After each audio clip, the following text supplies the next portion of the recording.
Gauri Suryavanshi, S Marathi मध्ये आपलं स्वागत। वळूया आजच्या बातमीकडे। त्र्यंबकेश्वर येथे झालेल्या पत्रकारांच्या हल्ल्याविषयी सर्व स्तरावरून आता निषेध व्यक्त करण्यात येते। स्वाभिमानी शेतकरी संघटनेचे प्रदेशाध्यक्ष संदीप जगताप यांनी चिंचखेड येथे मागणी केली आहे। सदर पत्रकारवरती हल्ला करणाऱ्या हल्लेखोरांवर शासनाने कठोरात कठोर कारवाई करण्याची मागणी केली आहे। तसेच त्र्यंबकेश्वर मध्ये वारंवार अशा घटना होत असल्याने कायदा सुव्यवस्था अबाधित राहावी यासाठी शासनाने पावले उचलावीत असेही संदीप जगताप प्रदेशाध्यक्ष साहेबांनी शेतकरी संघटना यांनी केले। हॅलो सर, नमस्ते। नमस्कार। त्र्यंबकेश्वर येथे पत्रकारांवरती हल्ला झाला। स्वाभिमानी शेतकरी संघटनेच्या वतीने आपण प्रदेशाध्यक्ष आहात, काय सांगाल? नाही, अतिशय दुर्दैवी घटना आहे पत्रकारांवरती हल्ला होणं। सगळ्यात महत्वाचं, ज्या पत्रकारांवरती हल्ला झाला त्याच्यामध्ये किरण ताजने, योगेश खरे, अभिजित सोनवणे हे आपल्या नाशिक जिल्ह्यामधले अतिशय महत्वाचे आणि संवेदनशील पत्रकार आहे। म्हणजे किरण ताजने तर परवाच्याच दिवशी माझ्या घरी येऊन त्यांनी एक कविता रेकॉर्ड केली, शेतकरी मुलाशी लग्न करण्याच्या संदर्भाची। त्याच्यानंतर आता पण एक नवीन कविता त्यांनी रेकॉर्ड केली, ती कालच व्हायरल झाली। अगदी इतका मोठा पत्रकार माझ्यासारख्या छोट्या चिंचखेड सारख्या गावात येतो, तिथे येऊन रेकॉर्डिंग करतो आणि शेतकऱ्यांसाठी, सामान्य माणसांसाठी काहीतरी काम केलं पाहिजे ही भावना त्याच्या मनात आहे। तरुण पिढीतला चांगला पत्रकार आणि त्याला प्रचंड मोठी मारहाण झाली। योगेश खरे साहेब, त्याच्यानंतर अभिजित दादा हे तर सातत्यानं शेतकऱ्यांच्या, सर्वसामान्य माणसांच्या पाठीमागे उभे राहत असतात, निर्भीडपणे उभे राहतात। आणि अतिशय इथं जे गुंड प्रवृत्तीचे मुलं अलीकडच्या काळामध्ये टोल नाक्यांवर ठेवणं, त्याच्यानंतर त्या ग्रामपंचायतीच्या पावत्या फाडायला ठेवणं, ही एक संस्कृतीच झालेली।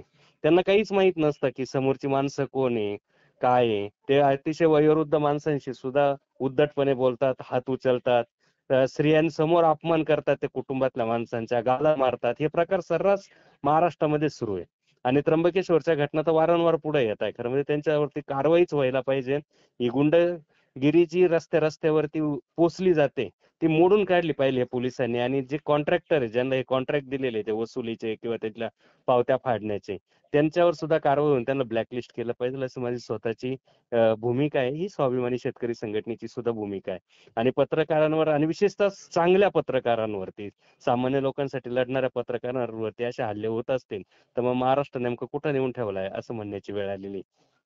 शासनाला काय सांगाल तुम्ही? नाही, तात्काळ कारवाई केली पाहिजे आणि ती कडक केली पाहिजे। त्यांच्यावरती चांगले म्हणजे कडक त्यांना तर अटक केली, मी बघितल्या बातम्या। जिल्हाधिकाऱ्यांनी पण तसे आदेश काढलेले, पण ते फक्त आज दिवसभर बातम्या चालताय तोपर्यंतच त्यांच्यावरती कारवाई होता कामा नये, तर हे मोडीत निघालं पाहिजे। पुन्हा असा काही प्रकार होण्याच्या आधी कोणाच्या त्या गुंडांच्या मनामध्ये दहशत, भीती निर्माण झाली पाहिजे, अशी कारवाई व्हायला पाहिजे असं अपेक्षित आहे। पत्रकार आणि संरक्षण गृहमंत्र्यांनी कायद्याअंतर्गत गुन्हा दाखल झाला पाहिजे। पत्र संरक्षण कायदा झालेला आहे, परंतु तो अजून लागू केला की नाही याच्याबद्दल माझ्या मनात साशंकता आहे।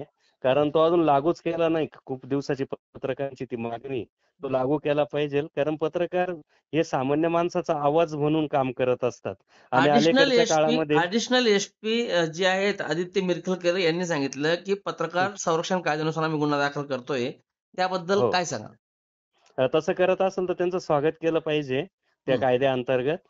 आणि सगळ्यात महत्वाचं, पत्रकारांकडे बघण्याची भूमिका आहे ना अलीकडच्या काळात सत्ताधाऱ्यांची विरोधकासारखी झालेली। पत्रकार हा सर्व माणसाचा आवाज म्हणून काम करतो आणि हे सत्ताधारी असतील किंवा ज्यांच्या विरुद्ध बातम्या गेल्या ते त्यांना दुश्मन समजायला लागतात, अशी सध्याची जी परिस्थिती आहे।